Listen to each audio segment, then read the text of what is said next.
Assalamualaikum warahmatullahi wabarakatuh. Apa kabar kalian semuanya? Mudah-mudahan kalian selalu dalam lindungan Allah SWT. Hari ini kita bertemu kembali dalam belajar IPS bersama Bapak. Yang akan kita bahas hari ini adalah bab 2 tentang perubahan sosial budaya dan globalisasi. Nah, marilah kita simak pembelajaran kita hari ini. Simaklah dengan baik apa yang Bapak sampaikan. Semoga kalian bisa mengerti apa yang Bapak sampaikan. Selamat belajar. Globalisasi. Setiap masyarakat pasti mengalami perubahan. Dalam masyarakat berkaitan dengan perubahan pada lembaga sosial, nilai sosial, pola perilaku, organisasi, kelompok sosial, dan lapisan sosial. Perhatikan gambar berikut ini.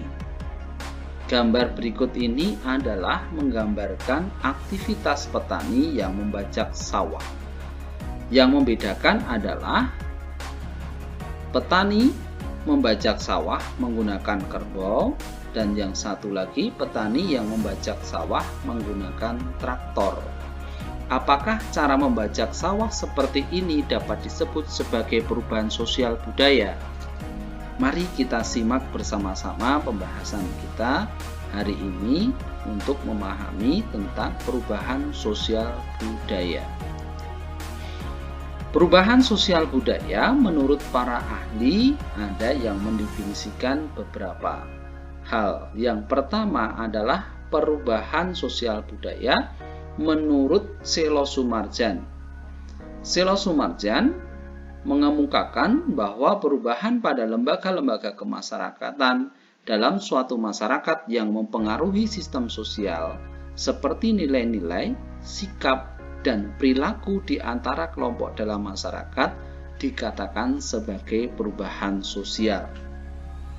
Sementara tokoh lain yaitu William Ogburn dalam Eli M. Setiadi mengemukakan bahwa perubahan sosial budaya adalah batasan ruang lingkup perubahan sosial budaya mencakup perubahan pada unsur-unsur kebudayaan baik yang bersifat material maupun non-material.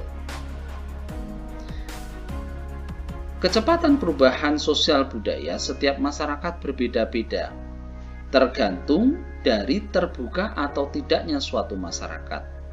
Masyarakat yang terbuka tentu akan cepat mengalami perubahan. Sebaliknya, untuk masyarakat yang tertutup, maka akan lambat terjadi perubahan.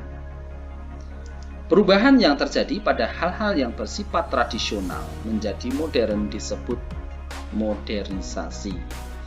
Modernisasi menurut Kuncoro Ningrat adalah usaha untuk hidup sesuai dengan zaman dan konstelasi dunia sekarang. Modernisasi mencakup sistem nilai, cara berpikir, berperasaan dan bertindak, serta teknologi yang sesuai dengan kondisi zaman sekarang. Selain dari perubahan sosial dan modernisasi, di dalam masyarakat terdapat juga proses yang disebut globalisasi.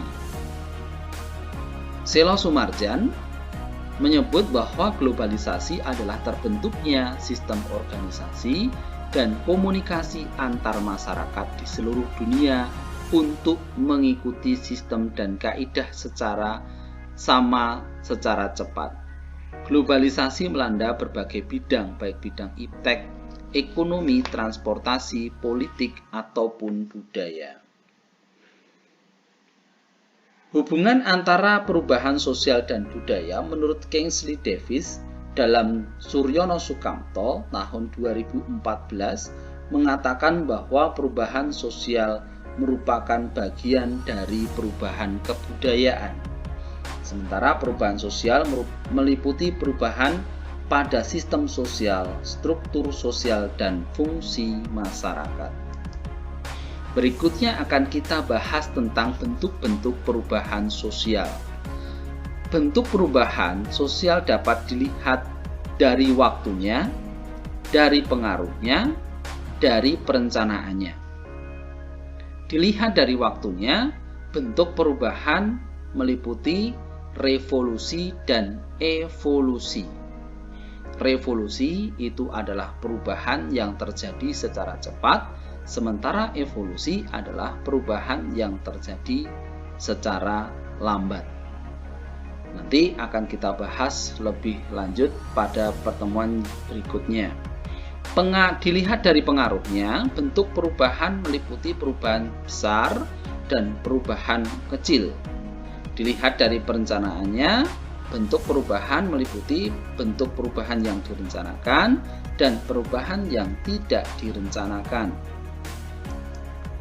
Penyebab perubahan sosial budaya meliputi bertambah dan berkurangnya penduduk, konflik, terjadinya pemberontakan atau revolusi, perubahan lingkungan alam, peperangan, dan pengaruh dari kebudayaan masyarakat lain.